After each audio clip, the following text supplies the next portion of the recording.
అయోధ్య నుంచి ఆహ్వానం వచ్చిందా మీకు? అదేనండి, రామచంద్రుని అయోధ్య అక్షతలు అందుకున్నారా? వీటిని ఏం చెయ్యాలి అనేగా మీ సందేహం?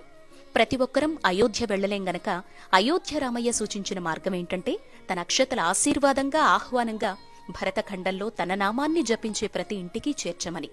కశ్మీర్ టు కన్యాకుమారి వరకు ప్రతి ఇంటికి అక్షతలు రాబోతున్నాయి.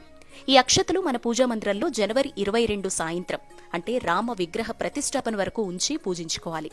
ప్రతిరోజు ఇంట్లో దీపారాధన చేసుకుని శ్రీరామ జయరామ జయ జయ రామ అనేటువంటి తారక మంత్రాన్ని రోజుకి 108 సార్లు పఠించాలి. జనవరి 22న విగ్రహ ప్రతిష్టాపన అనంతరం ఇంట్లో అంతా తలపై చల్లుకొని ఇంకా మిగిలితే రామ ప్రసాదంగా భద్రపరుచుకోవచ్చు. అక్షతలు రానివారు చింతించకండి.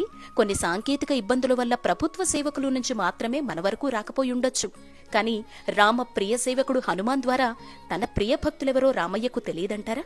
అక్షతలు రావడం కాదు ముఖ్యం, రామయ్య తండ్రి రాజ్యస్థాపన కోసం